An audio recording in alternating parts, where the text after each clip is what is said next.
Quando a gente fala em Odisseu, a imagem que vem na cabeça é quase sempre a mesma, né? Aquele herói super astuto que sofreu por uma década inacreditável só pra voltar pra casa. É, assim, a história clássica do herói que não desiste de jeito nenhum. Pois é. Mas e se a história que a gente conhece for só uma parte do todo? E se, na verdade, as fontes originais mostrarem um lado, vamos dizer, bem mais sombrio desse personagem? Uma faceta que transforma essa jornada heróica em algo, olha, bem diferente. Essa citação aqui retirada das fontes vai direto ao ponto. Ela meio que joga um balde de água fria na narrativa do herói, né? Ela reenquadra o Odisseu e a sua tripulação não como heróis de guerra, mas como piratas, invasores navegando e pilhando o Mediterrâneo.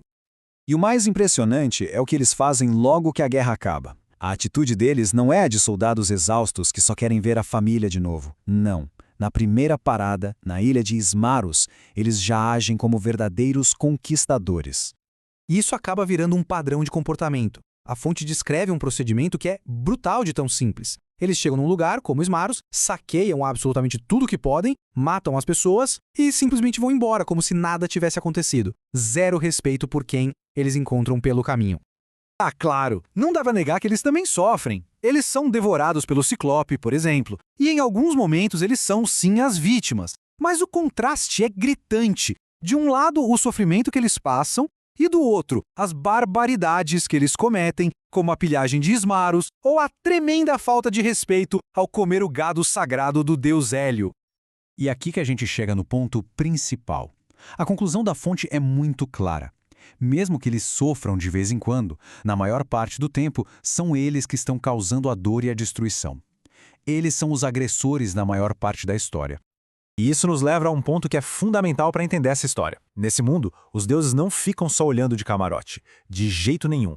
Eles se metem, eles tomam partido e eles garantem que as ações dos humanos, principalmente as erradas, tenham consequências. E consequências bem diretas e pesadas. Para entender isso, vamos dar uma olhada no caso dos Feácios. Eles são o exato oposto da tripulação do Odisseu. Eles oferecem hospitalidade, tratam o Odisseu super bem, dão tesouros para ele e, o mais importante de tudo, uma passagem segura de volta para casa depois de ouvir toda a sua história. Um ato de pura generosidade. Então, a gente pensa, poxa, depois de tanta bondade, qual seria a recompensa lógica para os Feácios? Talvez a gratidão dos deuses, certo? Mas a realidade, meus amigos, é chocante. E essa citação revela o destino terrível deles. Pelo simples fato de terem ajudado Odisseu, Poseidon, que era o grande inimigo divino dele, pune os Feácios. Ele literalmente fecha a ilha, isolando aquele povo todo do resto do mundo. E não é por um tempinho não, é pra sempre.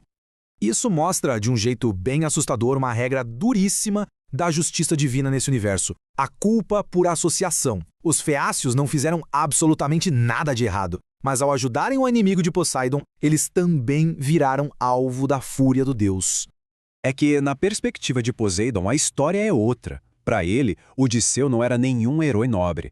A fonte descreve ele como um refugiado fugitivo. Então, ajudar essa pessoa não era um ato de bondade, era desafiar diretamente a vontade de um deus. E isso explica por que a punição foi tão severa. Então, quando a gente junta todas essas peças, o que aparece é uma realidade muito mais complexa. O herói também é o agressor. O mundo é um lugar violento, brutal. Os deuses são juízes que têm seus próprios interesses, são parciais, e a justiça deles não tem nada de branda. A conclusão a que a gente chega é que Odisseu é, no fundo, um produto do seu meio. As atitudes dele, que hoje parecem brutais pra gente, meio que se encaixam nas regras daquele mundo da Idade do Bronze, um mundo que não é governado pela moral que a gente conhece, mas sim pelo poder de deuses vingativos e cheios de rivalidades. Isso tudo deixa a gente com uma última reflexão, uma pulga atrás da orelha. Se a justiça é decidida pelos caprichos e pelos preconceitos de deuses poderosos, o que a palavra justiça realmente significa nesse contexto? É uma pergunta que continua ecoando muito tempo depois que a história termina.